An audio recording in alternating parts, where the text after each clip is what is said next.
бинандаи азиз салом. мегӯянд ки дар шоҳроҳи зиндагӣ на ҳар кас метавонад номи хешро сабт намояд ё ки аз худ нишоне ба баъд гузошта бошад. дар зиндагӣ аслан аз ҳар як инсон ба ғайр аз фарзандон бояд номи накӯ дар ёди дигарон боқӣ бимонад. рӯшантарин нишон он нишоне ҳаст ки шахсият тавонад дар зиндагӣ бо тавони бозубони хеш ва ақли солим созанда бошад.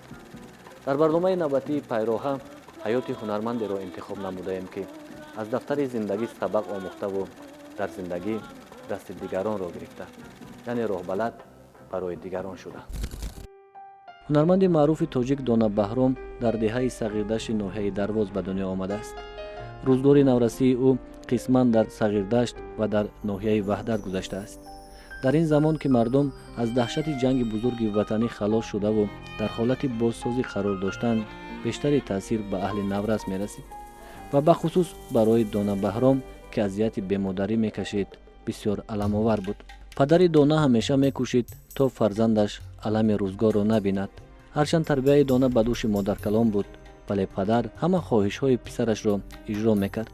Дона Баҳром ёд дорад ки чӣ гуна падараш аз шаҳри Душанбе барояш рубобчае оварда буд.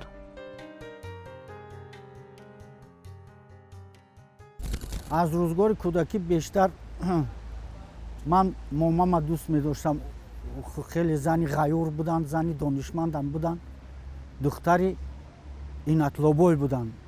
Инатлобой аз Дарвоз улав мекашид то Бухоро.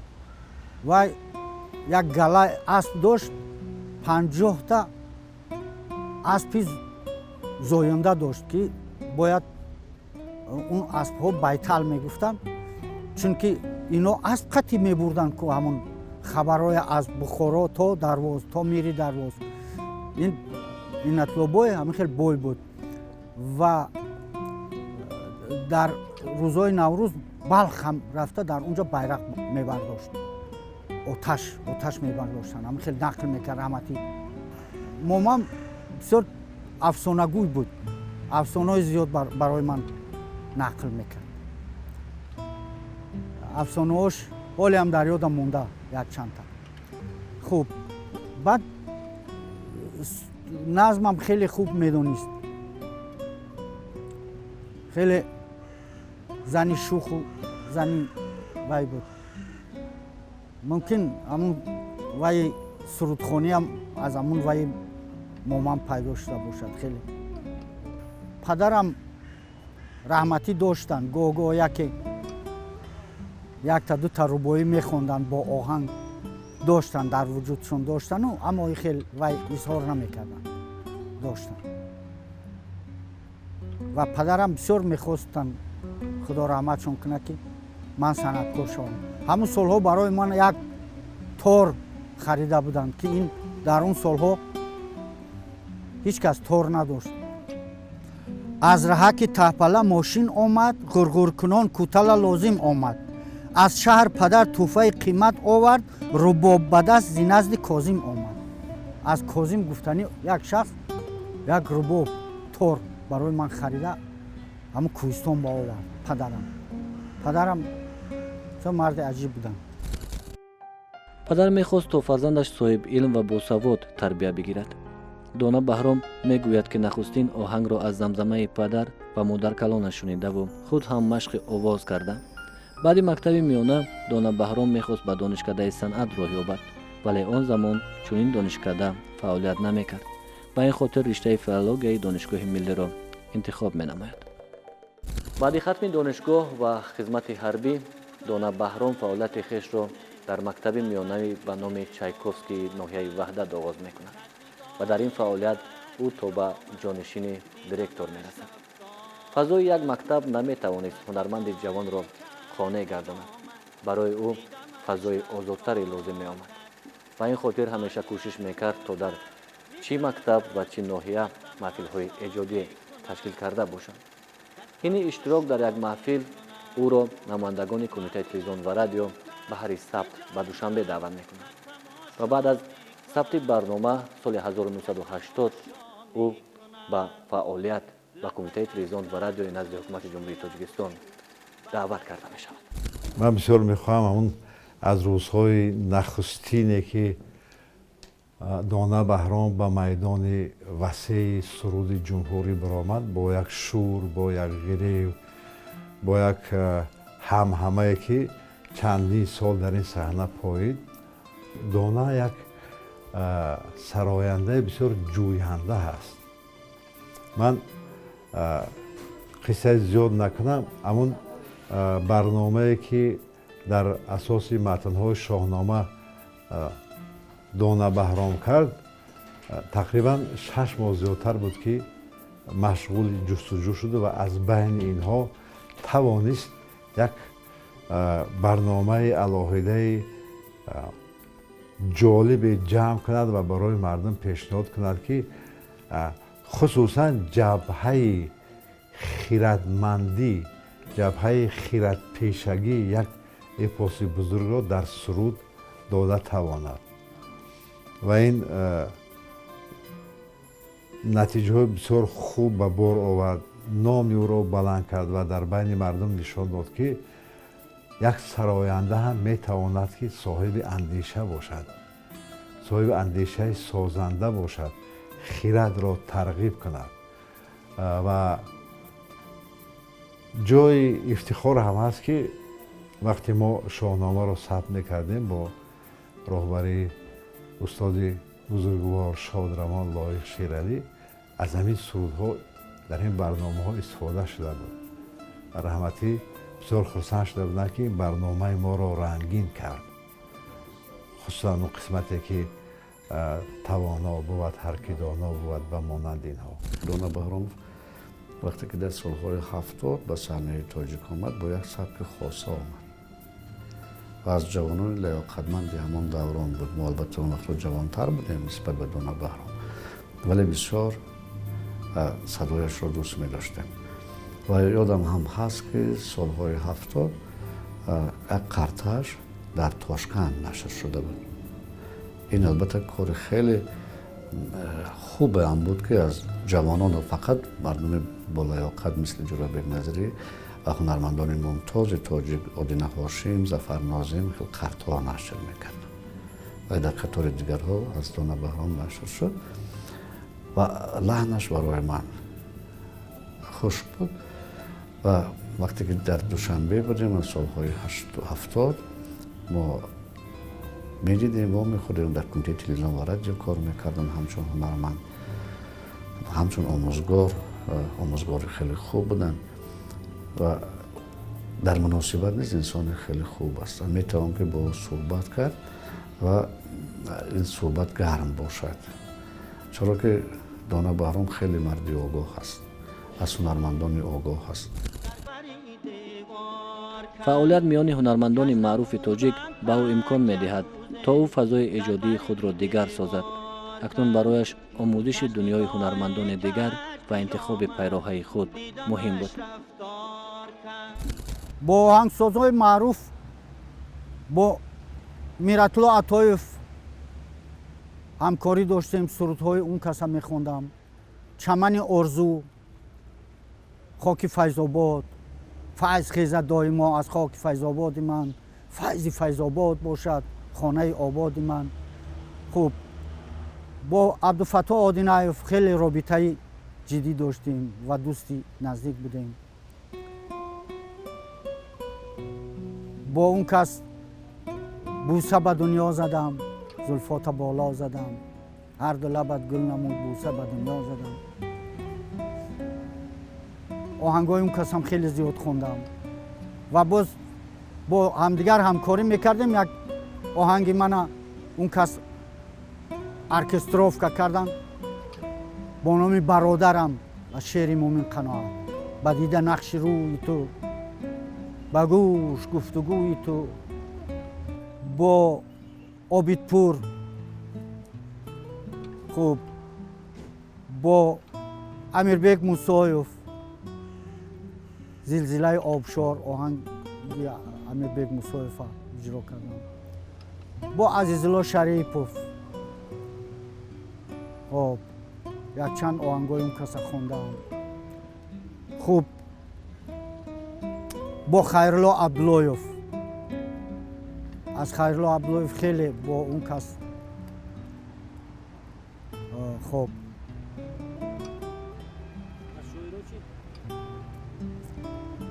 با شاعر را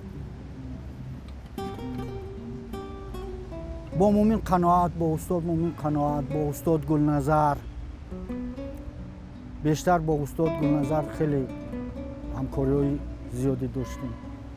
با استاد نظر یزدان خیلی همکاری زیادی داشتیم و بسیار سرودهای اون کسا اجرا کردم. دونا بهراموف که یکی از سرهنگ‌های شناخته جمهوری است، دارای بسیار صدای خوب، صدای فورم، بسیار لحن برا و لحن زیبا و البته ذوق بلندی بدیعی استتیکی او البته در نظر است و مشاهده می‌گردد. راستی سالهای 80 وقتی که ما با هم کار میکردیم، دونا بهراموف در هیئت انسامبل حافظان تلویزیون و رادیو در پهلوی استادان محبوب صنعتی ملت تاجیک و مثل احمد باباقلوف، بای محمد نیازوف، برنو اسحاق و خب عبدالله نظریوف، براد یخشیوف، خب نخره رحمت و نگینه رؤوف و در پهلوی همین خیلی شخصیت های بسیار هم دوست داشته و مشهوری عالم صنعت تاجیک، یعنی که فعالیت خود رو پیش می بردن و ناگفته نماند که دونا بهراموف مشاهده می گردد که از روزهای اولی فعالیتش خیلی در جاده جستجوی بریم که کارهای ایجادی خیلی زحمت بسیار کشیده است و امروز تعداد زیادی یا شماره زیادی سرود و ترانه های دونا بهرام در خزینه طلایی رادیوی تاجیکستان محفوظند. من سال 2006 در همایش بین المللی متن شاهنامه فردوسی در ایران حضور داشتم، البته با سخنرانی و در فراورد این همایش در پایه آرامگاه حکیم ابوالقاسم فردوسی که محفل مجلسی با تنتنه و با شکوهی که هزارها نفر در میدان بودند تجلیل گردید و این محفل و این مجلس و این نشست با سرود هنرمند تاجیک دانه بهرام که بر متن شاهنامه فردوسی ایجاد کرده بودند، بناهای آباد گردد خراب زیباران و از تابش آفتاب شروع شد و من قبط در اونجا گوش گرفتم و وقتی که سخن نوبتی خاتموی این بزم خاتمی به این جانب رسید، من با غرور و با محبت گفتم که آغاز این محفلی باشکوه با آوازخوان تاجیک دانه بهرام بود. هموطنی من بود، دوستی من بود، همنشینی من بود. من از این فخر میکنم. دونا بهرام میان هنرمندان معروف تاجیک با سبک، صدا و انتخاب سرود جای خود را دارد. او توانسته تا خود را در ژانر سرودهای مردمی و استرادی و ششمقام و کار با ارکستر نشان بدهد. یکی از صحیفه روشن فعالیت دونا بهرام در شاهنامه خوانی معلوم و معروف گشته. چون خود میگوید سبب انتخاب شاهنامه در آن است که کار ختم او در دانشگاه کتاب بیزوال شاهنامه بوده است. خیرت پرورد جانی دانندگان، خیرت رهنماید به خوانندگان، خیرت مایه‌ای جاودانی بود، خیرت پایه‌ای زندگانی بود.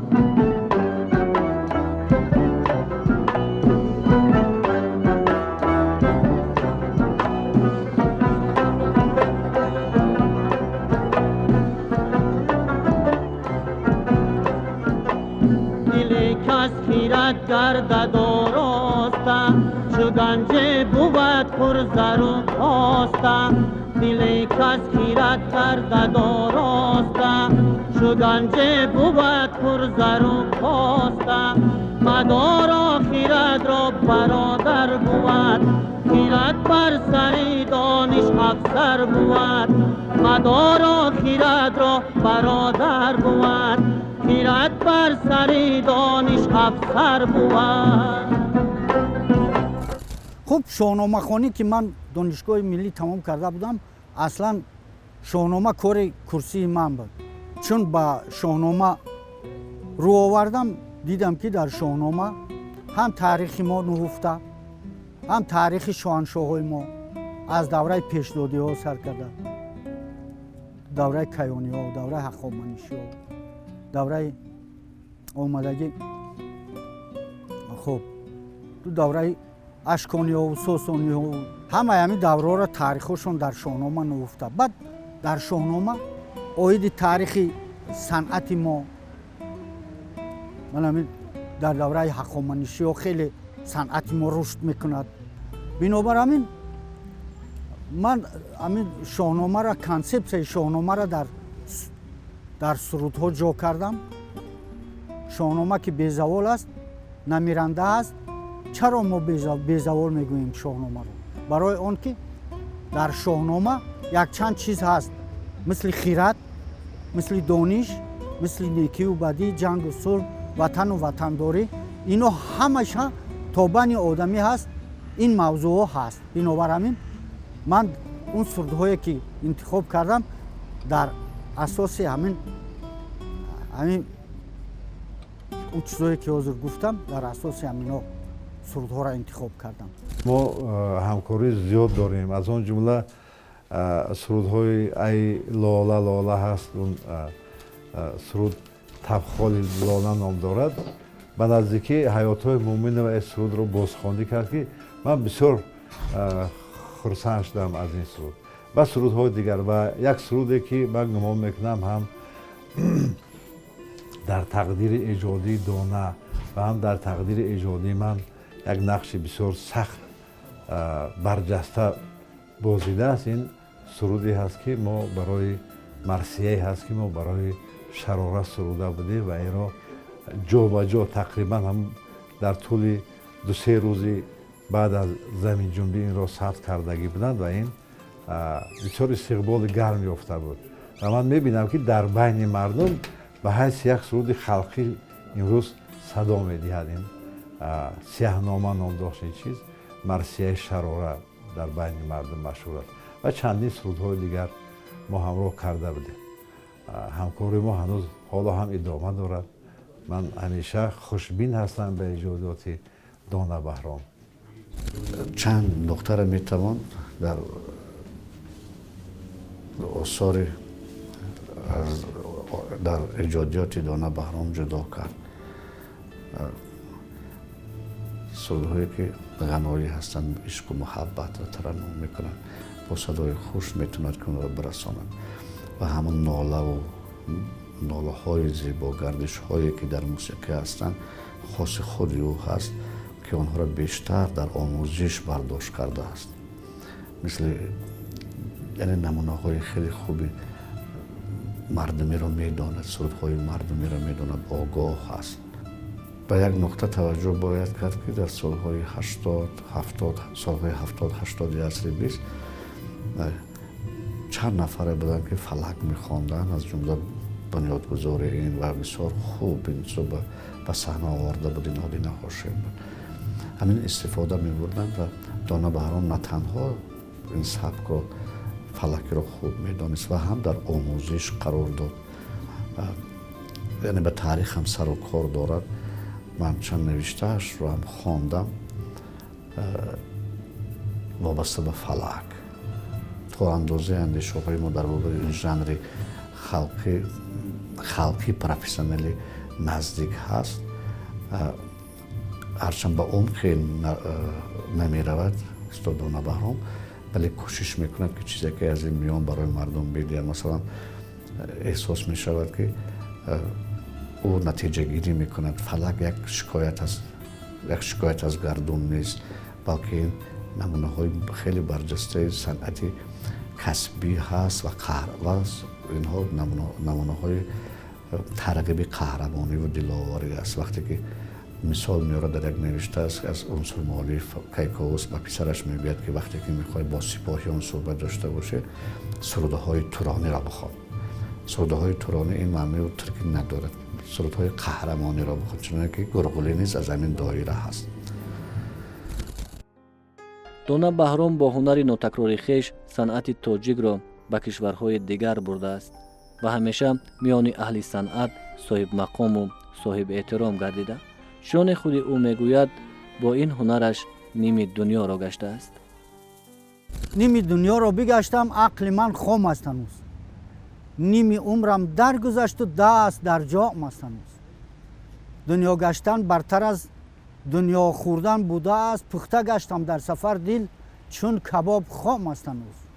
آن خمیر نارسیده نان دسترخوان نشد، چون رسد نزد تنور آتش چونیست خام است هنوز.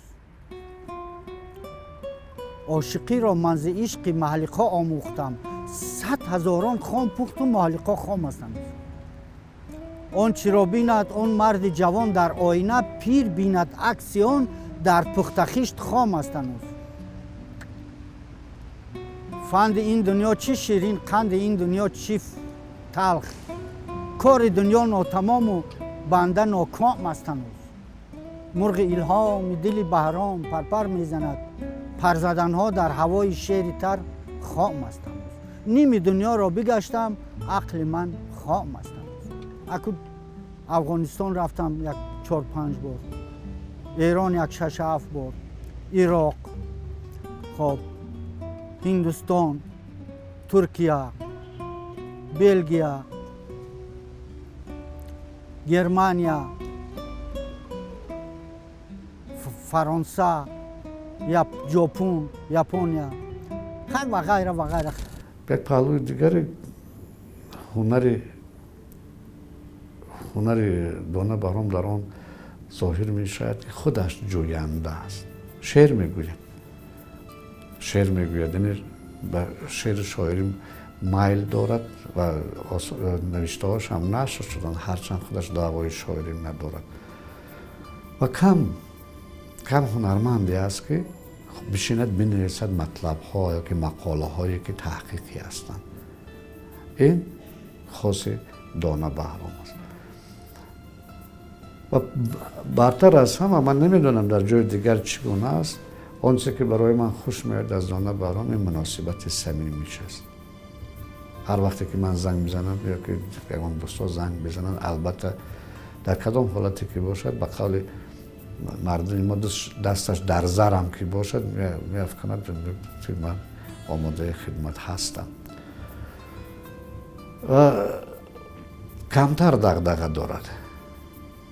من نمیدونم جای دیگر شاید داشته باشد، ولی در صحبتی که ما میبینیم دغدغه کمتر دارد، یعنی خودش از دیگرها بالا نمیگذارد و مثل از ناکامی هایی که در صنعت هست میسوزد، از بردی که در صنعت امروزه تاجیک هست از جوانان لیاقتمند میبالد. ما بارها که هم صحبت کردیم، نمیگوید که این کاملا نمیشود، ولی میگوید که میتوان که تربیت کرد، پرورش کرد و همچون آموزگارم در دانشگاه هنرهای زیبا فعالیت میکنند، شاگردان خوب دارد و مکتب عنعنوی موسیقی تاجیک رواج میدهد.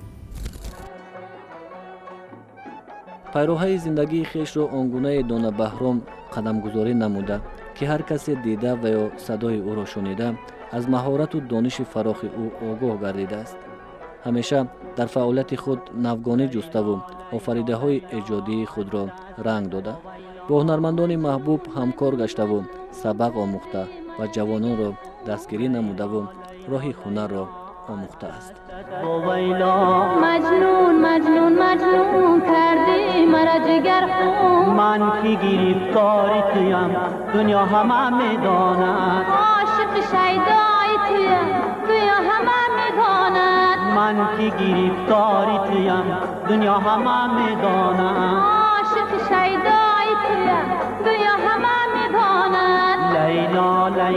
لیلا از دستت با ویلا مجنون مجنون مجنون کردی مرا جگر خون. امروز ما میبینیم که سرودهایی که تقریبا 30 سال پیشتر دونا بهرام خوانده بود زنده هستند، بازخوانی میشوند و بسیار خوب بازخوانی میشوند با یک شکل تازه. این شهادت از آن میدهد که ما در میدان در صحنه سرود، در صحنه سرود بسیار محتشم و معتبر تاجیکی یک سراینده ماندگار داریم و خدا کند که همیشه باشند و خسته نشوند. این خسته نشدنی باز یکی از صفت‌های دانا بهرام است که من می‌بینم که امروز با کاملا یک سبک و روش و آهنگ‌های کاملا تازه کردگی هستند. دانا بهرام یک خاصیت دیگر دارد، بسیار عقل ذکی دارد در انتخاب متن‌ها. وقتی در تلویزیون صدا میداد سرودی که نوحه میکشم چون نه ابری آسمان بی تو با قلمی به فکرم عبدالقادری تعلق دارد. سینه چاک چاک از غم همچو کهکشان بی تو ایران میخواند. احساس میکنید که گویا به همون سرود وارد میشود و در برابر نه تنها موسیقی میخواند، بلکه نه تنها دانا بهرام میخواند، بلکه گویا تمام همون محیط میخواند برابر دانا بهرام. و از همون ذکاوت است که بیشتر به آثار بزرگان ما توجه کردن، مثل جلال الدین بلخی. سرودش که یک دوران برای همه معمول بود و به قول روس‌ها خیت شده بود که همه تقریبا میخوندن. در گمان من بیشتر 150 یا که بیشتر از 100 بگویم اگر غلط نکنم سرودهایی که دانا بهرام می سراییدن دیگران نیز سراییدن، از جمله خرما شیرین و غزل معمول و معروف مولانا بلخی را میخواندن که در همه جا او شنیده میشد. دیدم نگار خود را میگشت گرد خانه، برداشته رو با به میزد یکی ترانه. اگر دانا بهرام شعری را که طبع دیلشان است پیدا کنند و چه از سخنوران گذشته ما چه از سخنوران امروزی ما اون را خواهند که به سرود تبدیل دهند، با اون آهنگ بندند، البته بار به این جانب مراجعت میکنند. امروز دانا بهرام دوسنت دانشگاه هنرهای زیبا می باشد. جوانان هنرمند را سبق می دهد و امید بر آن دارد که محض همین جوانان کوشش به معرفی صنعت تاجیک می کنند تا صنعت مردمی ما در سراسر عالم شهرت یابد. بهر شاگردان خویش کتاب ایجاد می کند و هنگام آزاد از کار شعر هم می گوید. دانا بهرامов یکی از استادان ورزیده ساحه سرایندگی دانشکده دولتی فرهنگ و صنعت تاجیکستان به نام استاد میرزا турсунзода به حساب میروند. استاد سالهای طولانی در تربیت نمودن کادرهای بلند اختصاصی ساحه سرایندگی، یعنی خودشون که یکی از دوسنتان کافدرای سرایندگی خلقی دانشکده هستند، سهم ارزنده دارند.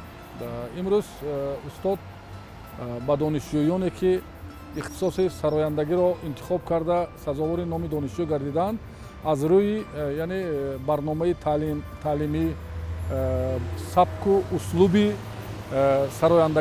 سرایندگی خلقی یعنی تعلیم میدهند و شاگردان استاد در اکثریت چاره‌بینایی فرهنگی، هنری، دانشکده، شهر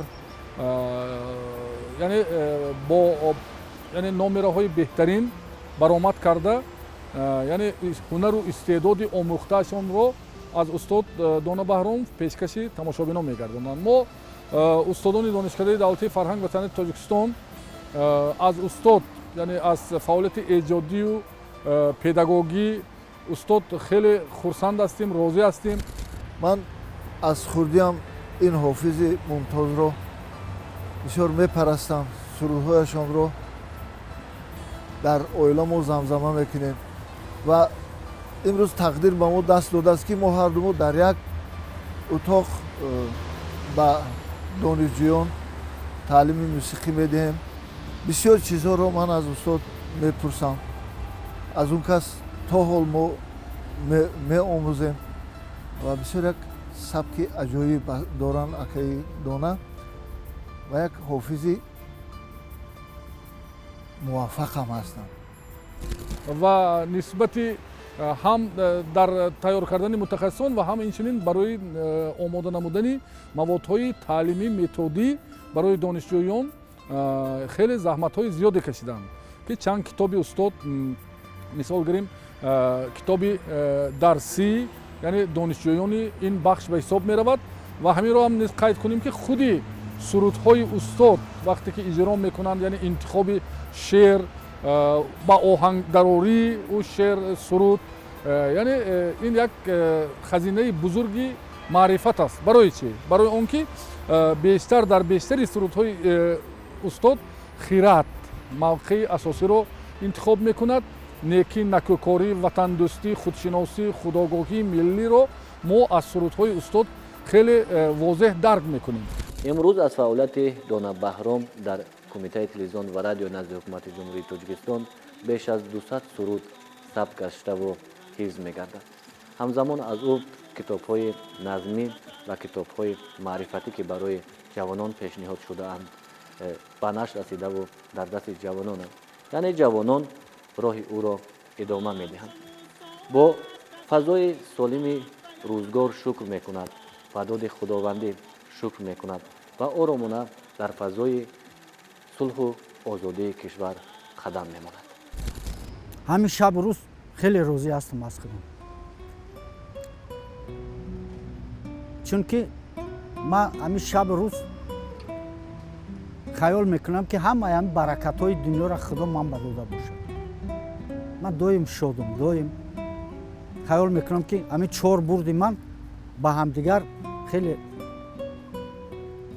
мувофиқат мекунанд.